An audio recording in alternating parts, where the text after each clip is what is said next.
ये एक दो माताएं पीछे बैठी क्यों नहीं उठ रही? इधर आ जाओ, उधर जेंट्स बैठेंगे, उधर जेंट्स बैठेंगे। तुम सुनते क्यों नहीं? नर्मदा से माई से जल्दी निकल जाती, तुम लोग नहीं उठते। अब पीछे वाले भाई लोग उधर जाओ, भाई लोग पीछे बैठो, उधर जाओ। नेताजी उधर बैठो, नेताजी उठो, वहाँ बैठो, जगह खाली करो, उधर कोई आएगा तो और बैठो, और बैठ जाओ। लेडीज यहाँ बैठ जाएंगी, तुम जाओ, सो जाओ, जाओ सो जाओ, नींद आ रही। इधर आ जाओ बेटा, आते क्यों नहीं संध्या? नानी मजा तुम्हारी। और दरी को एक कैरी कर लो। सियाराम जी, दरी डबल है क्या? डबल है, अच्छा। सरदार में और दरी नहीं है? और नहीं, तो तुम्हारे कारण हमको पीछे के लोग नहीं दिखाई दे रहे, पीछे के लोग नहीं दिखाई दे रहे हैं तुम्हारे कारण। हाँ, हमको दिखाई नहीं दे रहे, पीछे सो रहे हैं लोग। जो पीछे बैठे इधर आ जाओ बेटा, इधर आ जाओ तुम लोग, पीछे वाले इधर आ जाओ।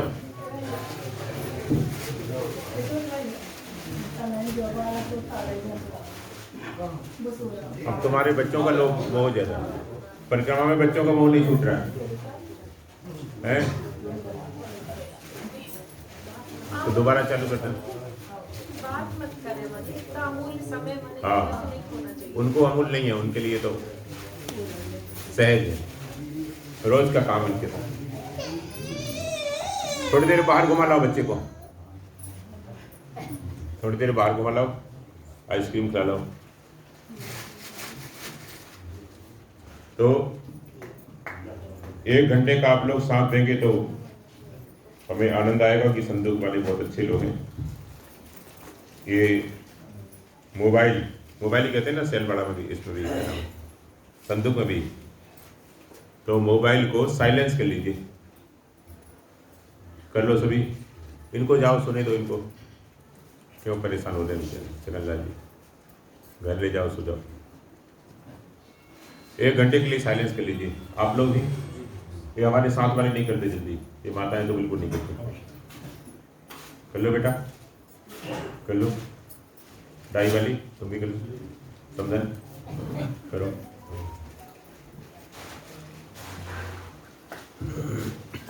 हो गया? फिर क्यों बज रहा? हो गया तो हो गया, तो क्यों बज रहा? पूछो उनको, सियाराम जी पूछो। बोलो। नारायणं नमस्कृत्य नारायणं नमस्कृत्य नारायणं नमस्कृत्य नारायणं नमस्कृत्य नरं चैव नरोत्तमं नरं चैव नरोत्तमं देवीं सरस्वतीं व्यासं देवीं सरस्वतीं व्यासं ततो जयमुदीरयेत् ततो जयमुदीरयेत् ततो जयमुदीरयेत्। ततो जयमुदीरयेत्। नर ऋषि को, नारायण भगवान को, भगवती सरस्वती को और वेदव्यास जी को, इन चारों को प्रणाम करके फिर शास्त्र का अध्ययन, अध्यापन, श्रवण, मनन करना चाहिए, ऐसी परंपरा। ठीक है? ये पन्नी वन्नी अलग रखो। पन्नी कौन खाता रहा? बोलो, बाहर फेंक दो।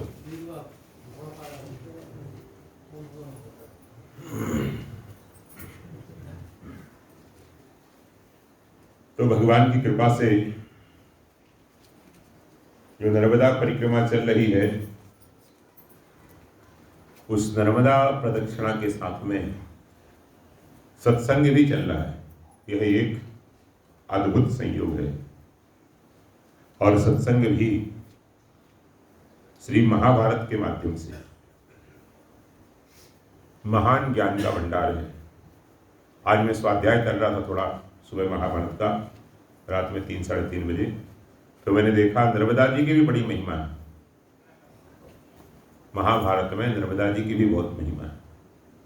भीष्म पर्व में आगे आएगी, शांति पर्व में। तो यह है भारत सावित्री यात्रा, भारत सावित्री नर्मदा परिक्रमा। महाभारत का जो सार है, उस सारभूत महाभारत के सारभूत जो चैप्टर है, जिनके बहुत थोड़े से श्लोक हैं, 5 श्लोक हैं, उनको भारत सावित्री कहते हैं। आपने भी पाठ किया इस पुस्तिका में भी। और वह है भारत सावित्री भगवान वेदव्यास जी का एक अलौकिक उपदेश है, सारभूत उपदेश है। तो कल हम लोग कथा श्रवण कर रहे थे कि कद्रू ने विनीता को कहा कि इस घोड़े का रंग कैसा है। विनीता ने कहा सफेद है। कद्रू ने कहा नहीं, सफेद नहीं है, पूरा काला भी नहीं है, चितकबरा है। न सफेद है न काला है, चितकबरा। जानते हैं आप लोग चितकबरा? जानते हैं ना? दोनों नहीं है, काला भी नहीं सफेद भी नहीं। कल देखेंगे। चलो, उच्चैश्रवा घोड़ा निकल गया।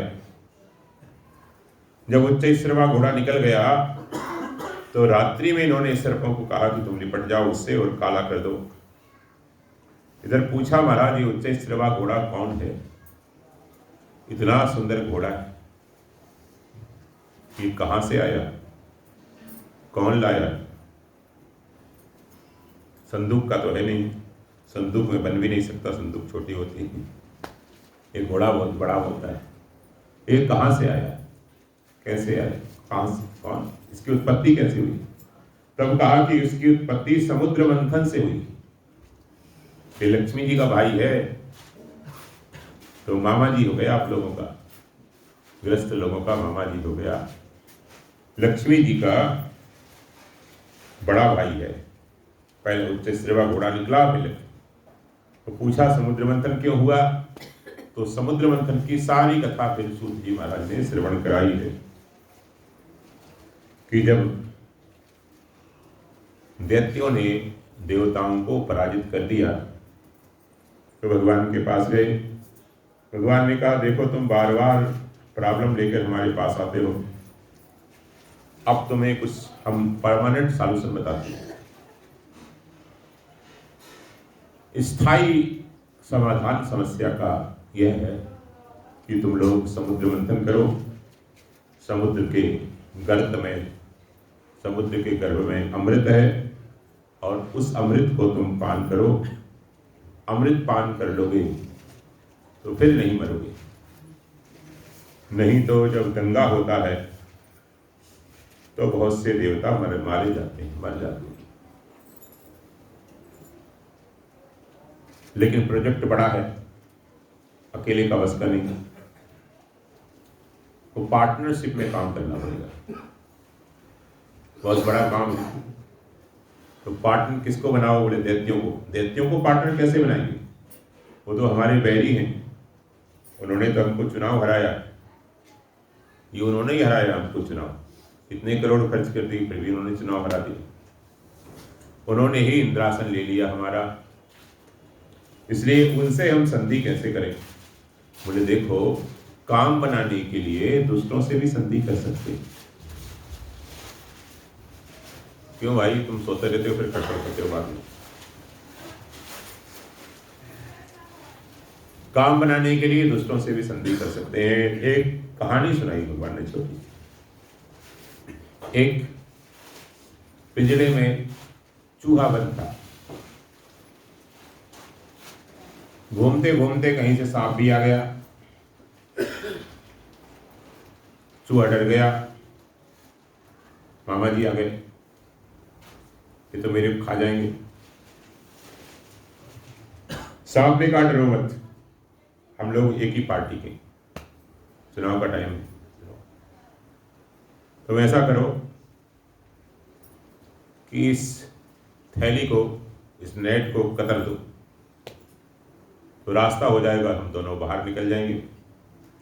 बोले ऐसा है मामा श्री, मैं रास्ता बना दूंगा, लेकिन आपका विश्वास नहीं मेरे को। अरे भाई हम संदूक वाले बहुत ईमानदार आदमी, जो कहते हैं वही करते हैं, मैं खाऊंगा नहीं तेरे को, आप कहीं ब्रेकफास्ट कर लोगे मेरा तो नहीं खाऊंगा, रास्ता बनाओ। चूहे को विश्वास में लेकर जैसे ही चूहे ने उस पिटारी में रास्ता बनाया, काट काट के, चूहे के दांत तीखे होते हैं ज़्यादा, सांप के होते हैं पिन जैसे, सांप वही दांत चुभाएगा जहाँ हड्डी नहीं है, हड्डी थोड़ी चुभाता है सांप, जहाँ हड्डी नहीं वहीं चुभाता है, इंजेक्शन जैसे होते हैं, चुभा देता है कोमल अंग पर, वही आदमी मर जाता है, पिटली वगैरह में ज़्यादा इधर चुभाता है। इसलिए तुम रास्ता बनाओ, मैं नहीं मारूंगा। तो चूहे के दांत बड़े कठोर होते हैं, चूहे ने काट काट के पिटारी को उठ उठ करके रास्ता बनाया, और जैसे ही रास्ता बनाया चूहे ने वैसे ही, सांप ने वैसे ही चूहे को पकड़ा पहले। अरे मामा जी क्या करते हो? बोले चुप, मामा जी के बच्चे। खा गया और सांप भी निकल गया आराम से खाकर, उसको रास्ता बनी गया था। तो ऐसे ही तुम अभी अमृत निकलवाओ, फिर छल करके अमृत उनको मत देना, अमृत तुम ले लेना। कौन बात कर रहा? अमृत तुम पी लेना और दैत्यों को वंचित कर देना। कहा ये काम ठीक है। ऊपर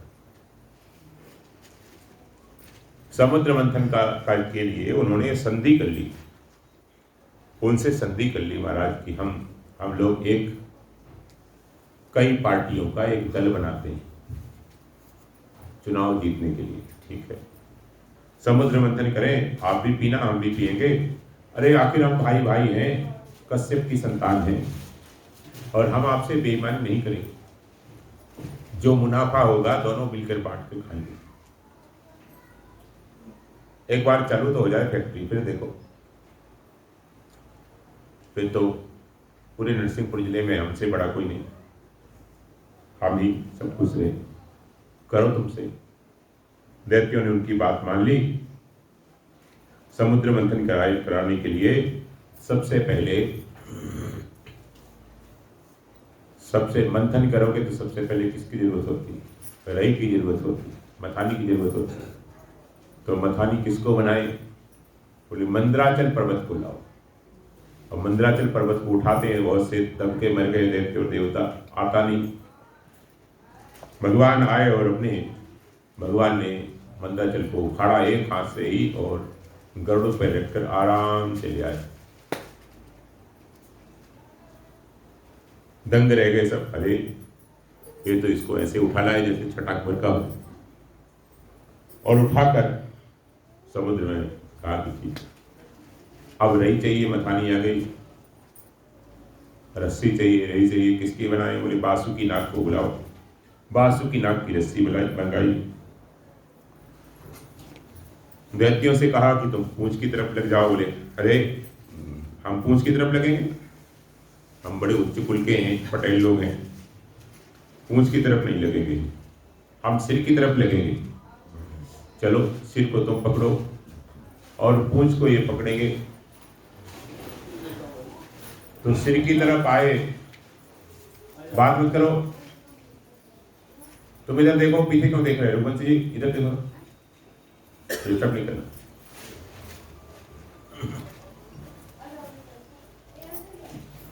माताओं को बोल दो, बात नहीं करेंगे। तुम पीछे बैठ जाओ, रघुवंश सबको बिठा दो चुपचाप। गाना वाले तुम्हारी ड्यूटी, कोई बात नहीं करेगा, किसी का फोन नहीं बजेगा, साइलेंस रखेंगे सभी।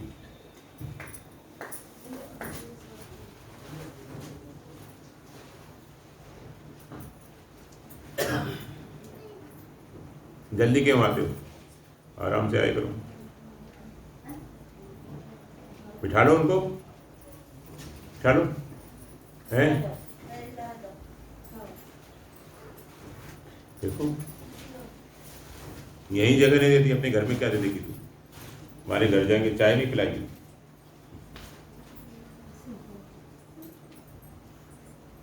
बैठ जाओ, फटाफट बैठ जाओ, फटाफट बैठ जाओ। सोते रहते हो तुम लोग, जल्दी बैठ जाओ, जल्दी बैठ जाओ। बैठ जाओ, वहीं बैठ जाओ, जहाँ जगह मिले बैठ जाओ, कोई बात नहीं, साड़ी धो लेना, साबुन इनसे ले लेना बोरे जी से। दूसरे लोग भी कथा सुन रहे हैं, लाइव कथा सुन रहे हैं, इस पर आपकी नाक कटेगी, हमारी तो पहले ही कटी हुई, तभी बाबा जी बने, समझे? हाँ,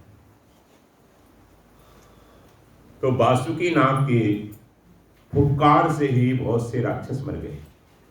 भगवान चाहते थे ये सिर की तरफ लगे, लेकिन इनसे कहेंगे तो उल्टे हैं। जैसे किसी लोगों से कहते हैं चुपचाप बैठ जाओ, पता मैं ज्यादा बात करेंगे, कई होती हैं, खोपड़ी उल्टी होती है। इनसे कहेंगे पूंछ की तरफ लगो तो नहीं लगेंगे, सिर की तरफ लगो तो नहीं लगेंगे, कहा पूंछ की तरफ लगो, बोले सिर की तरफ लगेंगे, बड़े आदमी हो, अच्छा लगो। तो बासुकी नाग की फुफकार से ही बहुत से राक्षस मर गए। भयंकर जहर था हमारा, जैसे ही वो स्प्रे मारता था, जैसे आप लोग खेतों में पाइजन डालते हो तो घर घर में कैंसर हो रहा है, घर घर में कैंसर होता है। किसान अन्नदाता से कैंसर दाता बन गया, क्यों? लोभ से। कैसे बन गया? बोलो, लोभ से बन गया। लोभ पाप का बाप है बोले। लोभ के कारण किसान अन्नदाता से कैंसर दाता बन गया। आप लोग सब कैंसर दाता हो, बुरा ना मानो, होली है, कैंसर दाता। ऑर्गेनिक खेती करना आपको भाता ही नहीं, आता ही नहीं, उसमें पैसा कम मिलेगा सोचते हैं, तो स्प्रे करके उन्होंने फुफकार कर बहुत से राक्षसों को मार दिया। अब जो क्यों भाई तुम आए क्यों थे, आते हो तो जाते क्यों?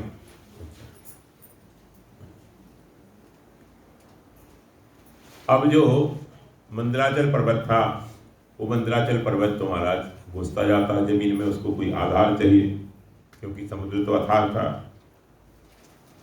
तो भगवान ने कच्छप अवतार धारण किया। कछुए की पीठ बहुत कठोर होती, चलो खुजली चलेगी महाराज, चलाओ। खूब अरणी मंथन किया। बेटा अभी बात मत करो, बाद में करना।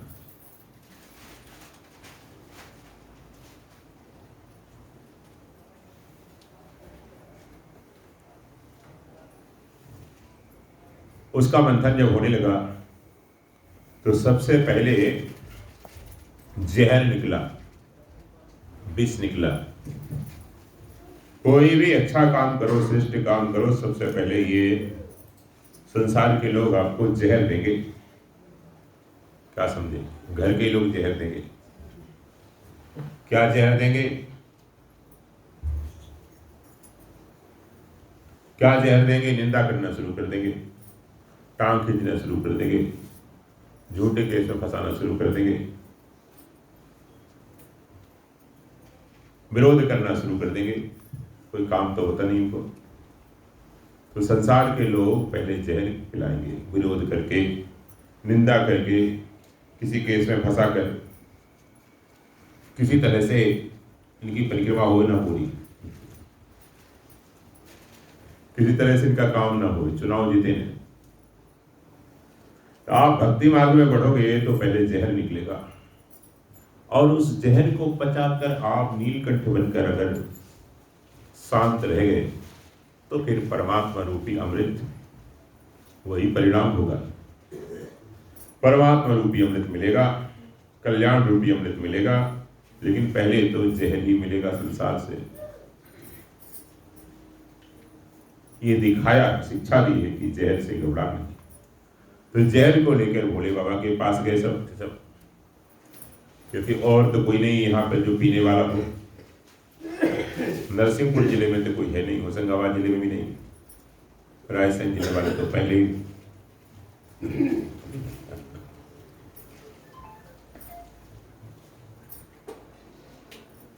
क्यों भाई, क्यों बज रहा है? इसलिए कैलाश ले चलो इसको, भोले बाबा के पास। और भोलेनाथ के पास लेके गए, कहा कि प्रभु आप जहर पी लो। अरे बड़े स्वार्थी हो, अमृत निकलेगा तब भी आओगे? हाँ आ जाएंगे, कह तो दिया आ जाएंगे, लेकिन आए नहीं, आए नहीं। पक्के व्यापारी थे आप लोगों की तरह, पतली गली से निकल गए। जब अमृत निकला तो तब शंकर जी को नहीं पूछा कि प्रभु आप भी ले लो थोड़ा सा, एक पैक आप भी ले लो, पूछा ही नहीं, अकेले अकेले पी गए। ऐसे स्वार्थी होते हैं संसार के लोग। तो जो समता में है वही प्रतिकूलता के जहर को पचा पाएगा। अनुकूलता प्रतिकूलता दोनों को पचाने के लिए संकर होना चाहिए। संकर मतलब समकर, समता में स्थित होना चाहिए। समता में स्थित नहीं होगा तो वो जहर को नहीं पचा पाएगा। जहर को भगवान शंकर को देने लगे।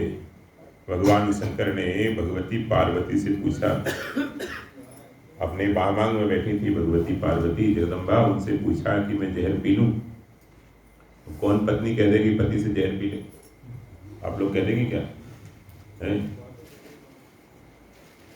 तो ज्यादा मारता पीटता ज्यादा मेजर प्रॉब्लम है तो कह देंगे पी ले, मर जा। गुस्सा गुस्सा में कभी कह दोगे मर जा पी ले, दांत मांस पीस के। लेकिन सामान्य रूप से कोई पतिव्रता नहीं कहेगी पी जा, क्योंकि पति के बिना तो उसका कोई जीवन नहीं। लेकिन धन्य है भगवती जगदम्बा, भगवान शंकर का प्रभाव जानती है।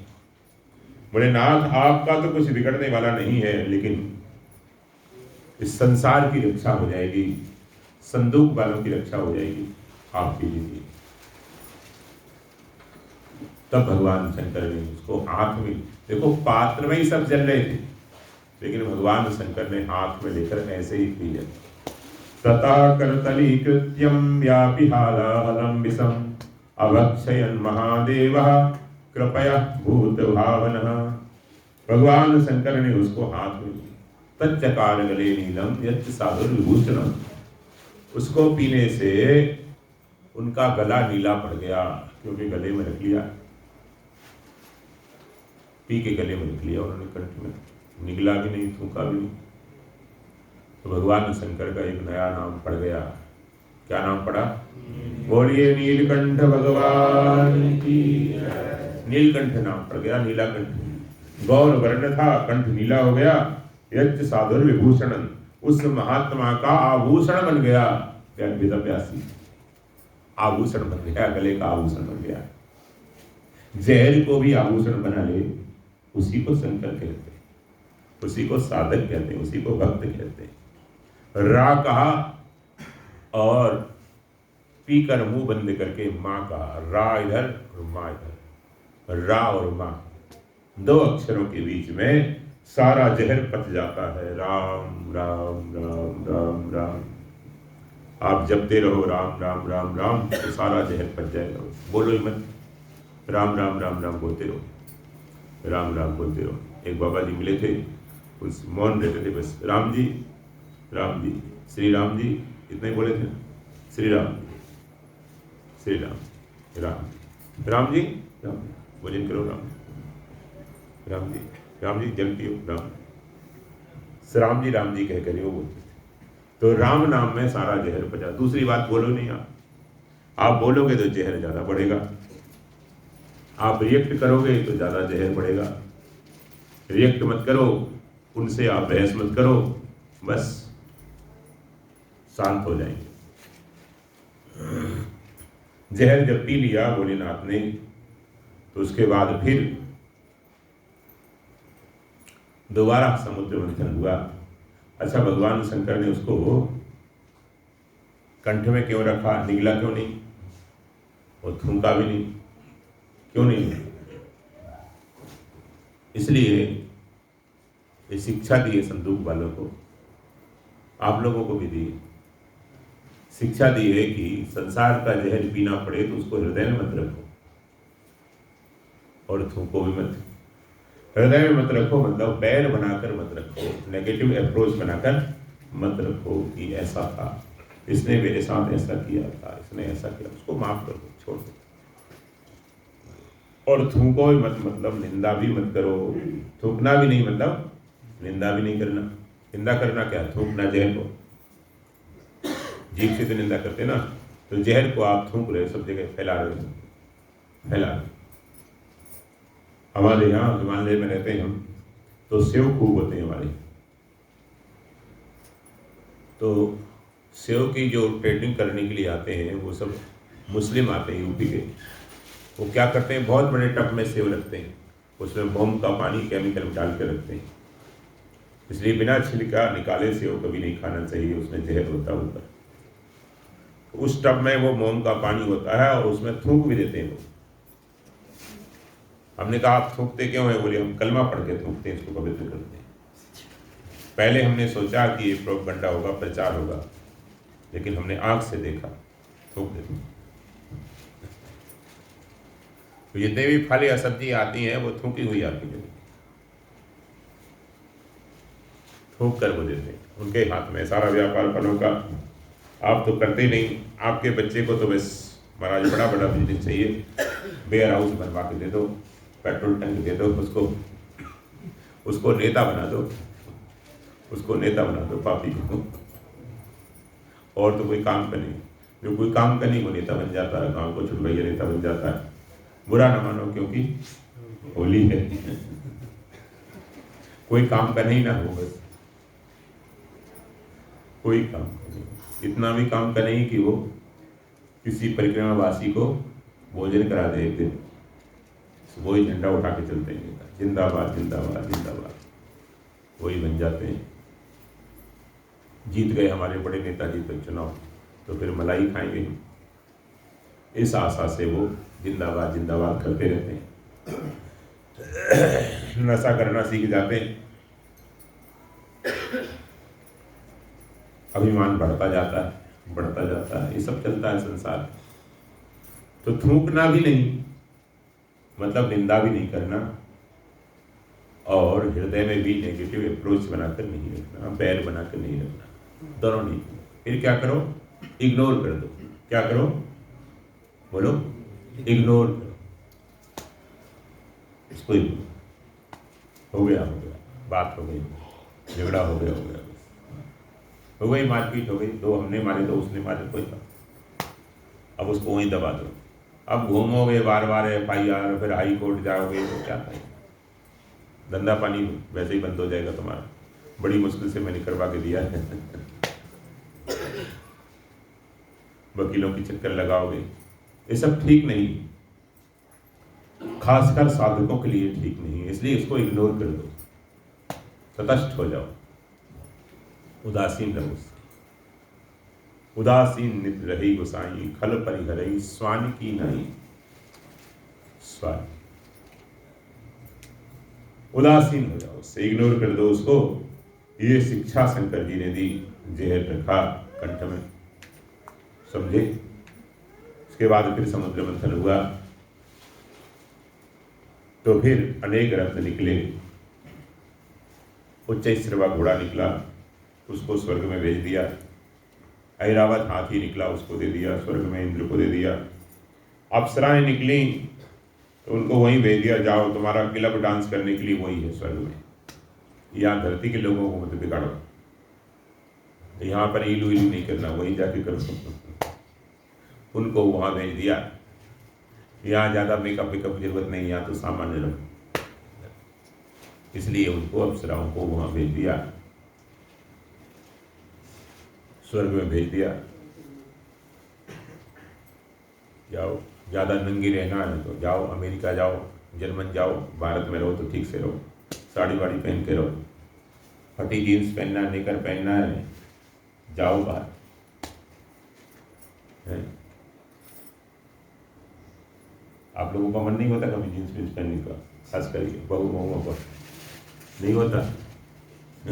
कभी कभी होता।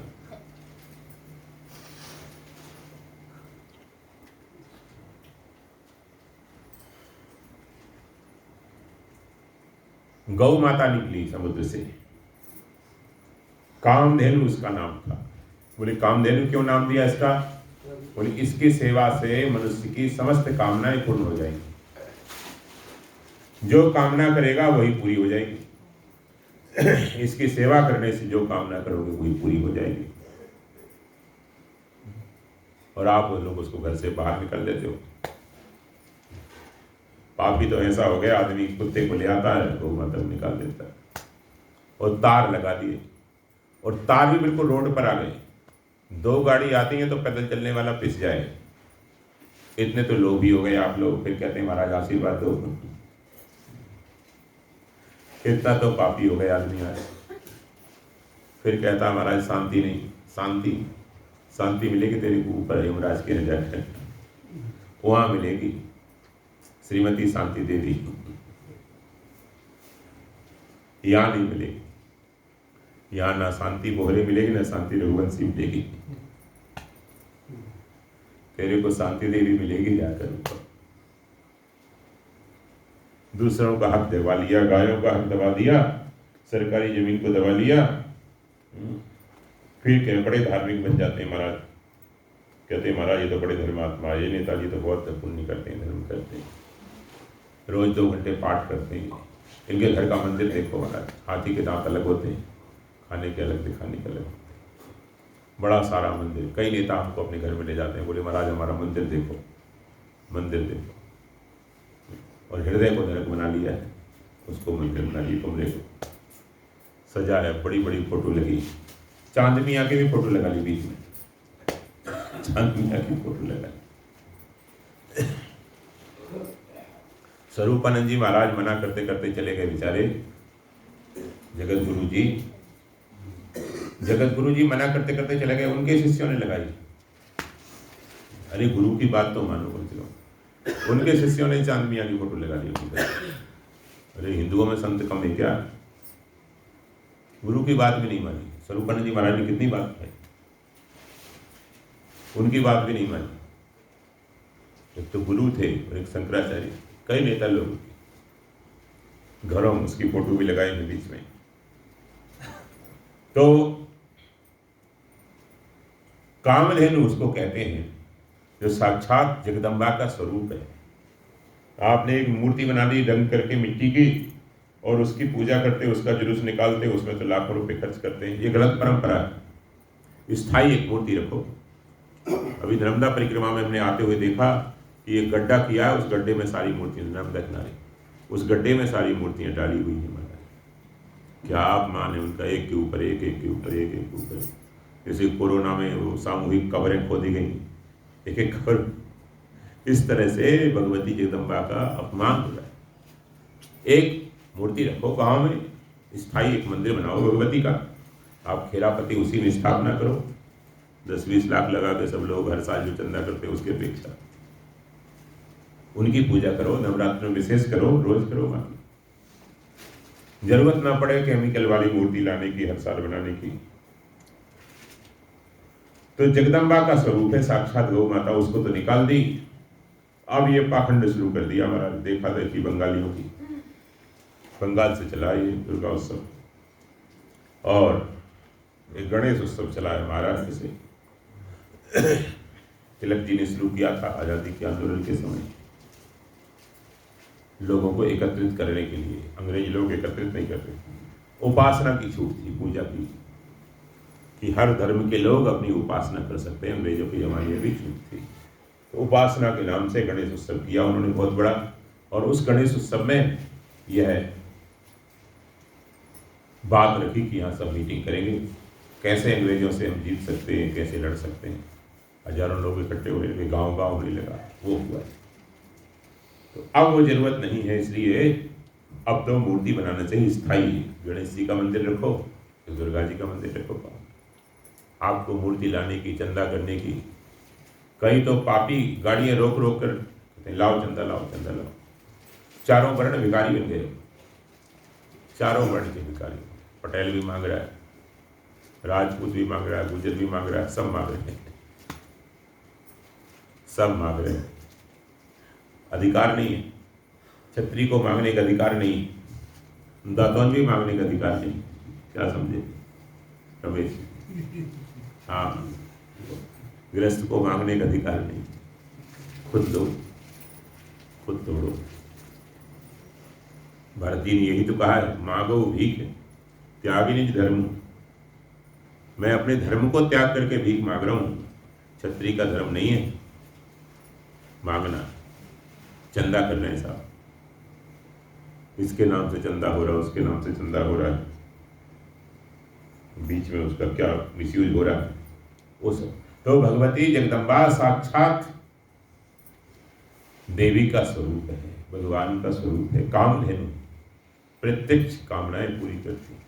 कई जगह ऐसे लोग हमारे पास आते रहते हैं, कोई संसारिक कामनाएं लेकर भी आते हैं, हमारा विषय नहीं यद्यपि वो, हम तो निष्काम भाव से कल्याण कैसे हो उसकी बात बताते हैं, लेकिन आते हैं लोग दुखी, संसार है, तो हम उनको गौ सेवा के अलग अलग प्रयोग बताते हैं, अलग अलग प्रॉब्लम के लिए, और वो करते हैं, हर तरह से गौ सेवा करते हैं। और उनके बहुत से लोगों के बाद में हमारे पास फोन आते हैं, सूचना आती है, मिलते हैं आकर प्रत्यक्ष कि महाराज हमारा काम हो गया, हमारा काम हो गया। तब हमने देखा कि इसको कामधेनु क्यों कहा है महाभारत में।